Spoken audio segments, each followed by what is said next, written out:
Hola gente, bueno, voy a probar este nuevo micrófono que adquirí. Y bueno, hoy vamos a hablar, porque yo soy un gran fan de Nur para Todos. Entonces, nada, el vaguito tiró una frase que decía, el río revuelto, ganancia de pescadores. ¿Y esto qué quiere decir? Significa, le pregunté a ChatGPT, me dice, significa que cuando hay confusión, caos o problemas, siempre hay alguien que se aprovecha de la situación para sacar beneficio. En una crisis económica, algunos especulan y ganan dinero. A río revuelto, ganancia de pescadores. Esto me hace acordar cuando hay saqueos, o sea, cuando falta la autoridad o la sensación de autoridad, en ese caos de anarquía, em, es como que la gente va en tumulto y empieza a saquear negocio, siempre tratando de ser oportunista, porque bueno, al final todo es un engranaje mecanicista donde al no haber autoridad, o sea, es una ecuación básica donde la gente va a hacer lo que se le canta el pingo, digamos.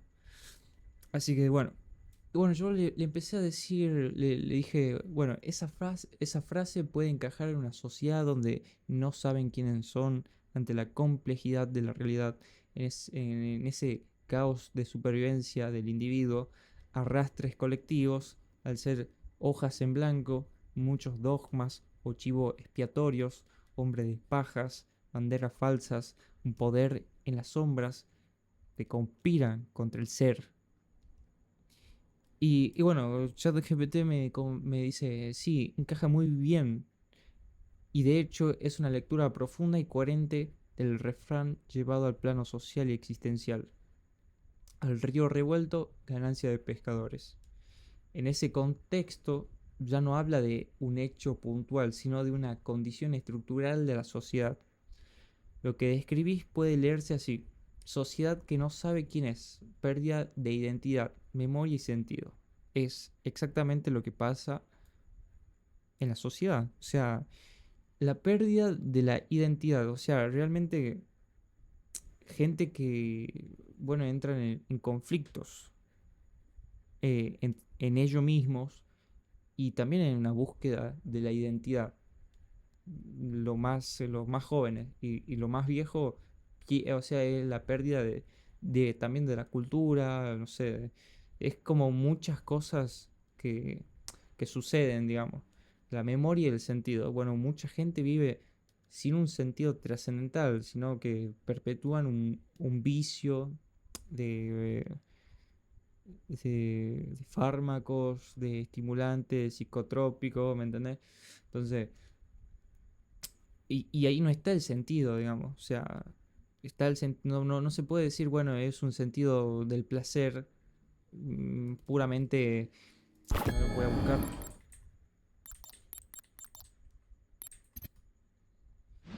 Eh,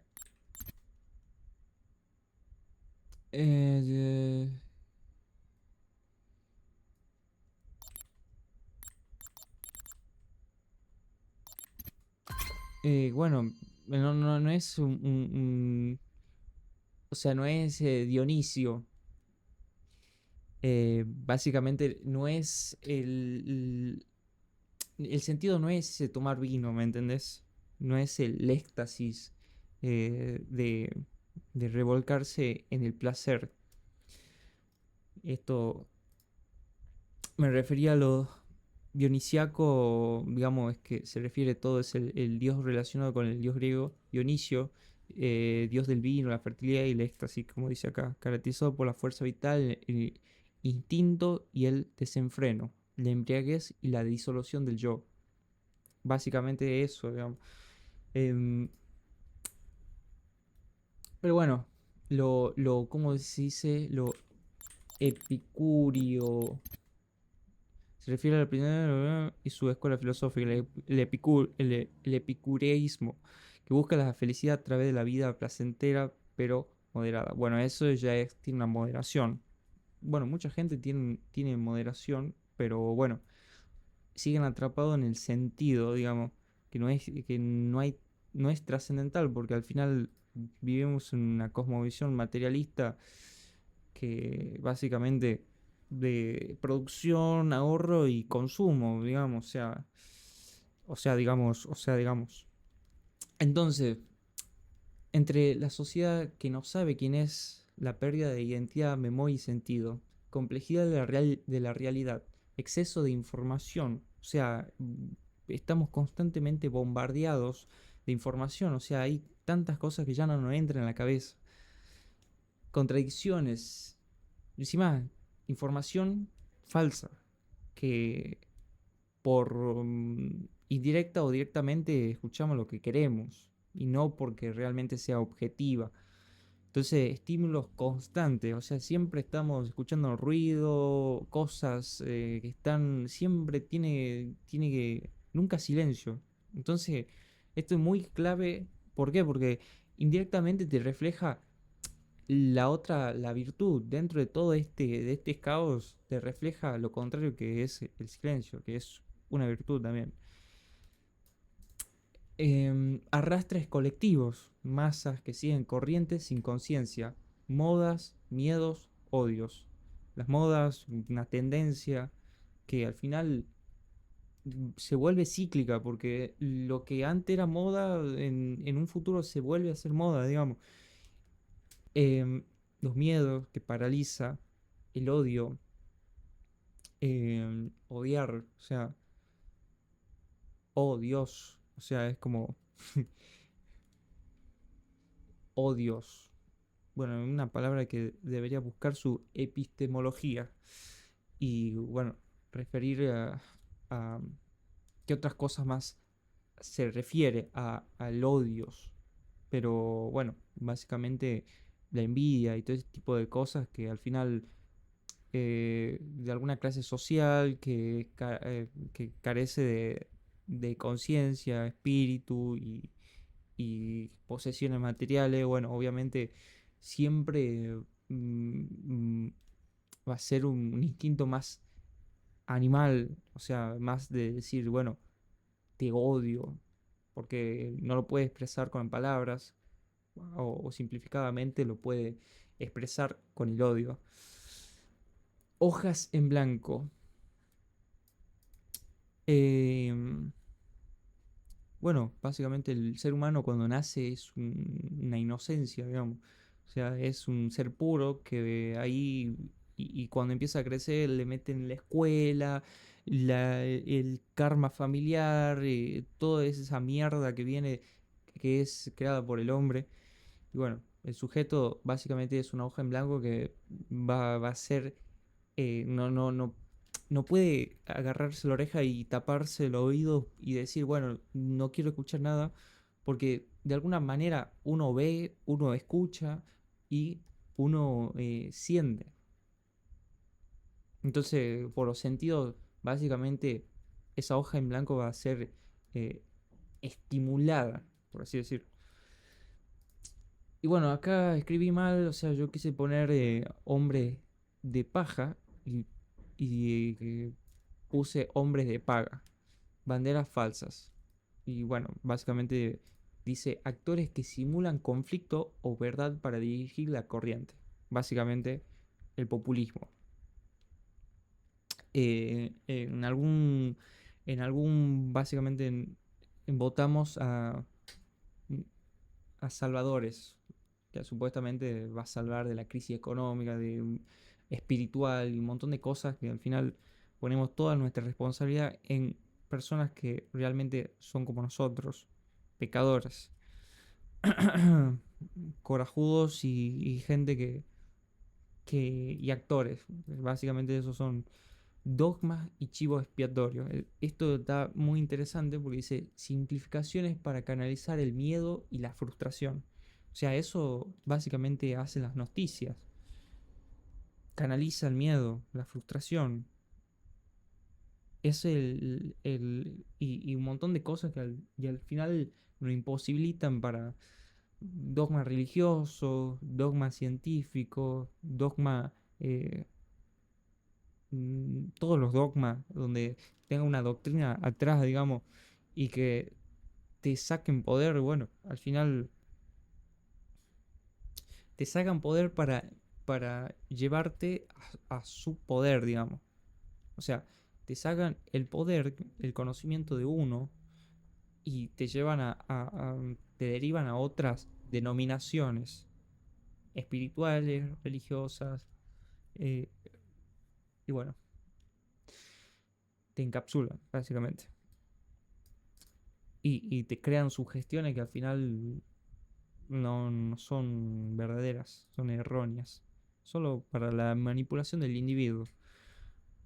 Entonces, y después dice poder en las sombras. No necesariamente es conspiración mística, sino estructuras que se benefician del desorden, de la fragmentación y del enfrentamiento. División, o sea, divide y vas a reinar, porque división, bipolaridad. Hay un Boca, hay un River, así. Y la gente está atrás de eso. Es como el entretenimiento, la izquierda y la derecha. No hay, o sea, aunque todo tiende al equilibrio, igual. O sea, yo creo en una ley universal que todo tiende al equilibrio. El ser humano tiende a su equilibrio en su mente, cuerpo y es una inercia. Entonces, ahí el río revuelto no es un accidente, es un estado permanente inducido, porque el ser humano es energía, siempre está haciendo algo y tiene que gastar esa energía para, porque o empezás a tener manía, digamos, manía de conducta, empezás a comerte las uñas o algo, empezás a tener tox, porque necesita canalizarse esa energía y además, o sea, necesitas gastarla, porque al final vos comés y sobreví y tenés que seguir teniendo necesidades y bueno, cosas así, ¿no? Tenés que seguir desarrollándote, pero si el ser humano pierde el sentido, pierde todo, es como vas a estar ahí y no simplemente vas a ser un observador de la realidad, pero es como, va a ser como un, ¿cómo se dice? No sé, a mí me hace acordar es como tener una mascota, o sea, come y ¿qué hace? Duerme y nada más. O sea, para mí eso está muy mal. Es como... Ahí el río revuelto no es un accidente, es un estado permanente inducido. Permanente. O sea, que siempre va... O sea, y ahí los pescadores no son solo individuos oportunistas, sino élites simbólicas, sistemas económicos, narrativa dominante, incluso ideologías que prosperan cuando el sujeto está desorientado. Ese es el sentido. El refrán se vuelve casi una advertencia ontológica. Cuando el ser está confundido, alguien siempre decide por él. Básicamente, si uno no sabe quién es, la sociedad va a decir quién sos, digamos. Entonces, eh, esto lo que viene con, o lo que se suele decir, digamos, dime qué escuchás y te diré quién eres. Y eso se lo puede implementar en casi todas las cosas, digamos. De qué trabajar y te diré quién eres. Porque al final, o sea, es el, no sé, yo digo un empleado público. Bueno, tenemos la concepción de que o un precepto o una idea de que es vago, porque lo público en países donde en vía de desarrollo por lo general son todo nadie labura, digamos, y vos lo ves diariamente. O no tienen esa voluntad obligatoria de hacerlo. Entonces, porque da igual, lo mismo le pagan, digamos.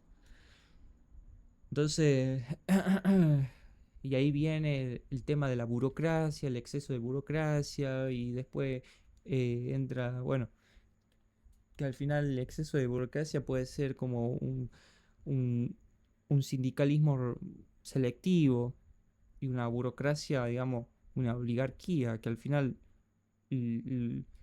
mueren masas mueven a gente que no sabe leer ni escribir y simplemente hacen que vayan a marcha porque un sindical lo dice. ¿Entendés? Entonces, todo tiene que ver un equilibrio, obviamente. No hay que estar ninguno de los dos extremos, ni de la izquierda ni de la derecha. O sea, encontrar un equilibrio en los dos. ¿Sirven los derechos para los trabajadores, las condiciones laborales, todo ese tipo? Sí, se necesita. Pero también se necesita, digamos, otro tipo de ¿cómo decirlo? Que el tipo que tiene el poder, que al final el, el poder es como alguien que tiene poder es imposible que no se corrompa, porque el poder corrompe.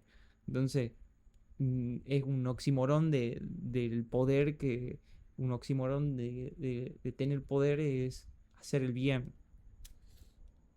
No, no lo es. No es un sinónimo de bienestar. O sea, son cosas que el poder corrompe. Y eso lo he visto.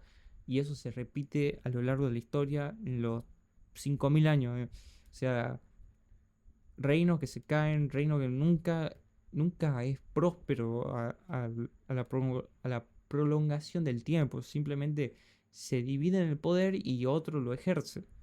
Como dicen, el poder se ejerce porque alguien lo va a tener que hacer, digamos.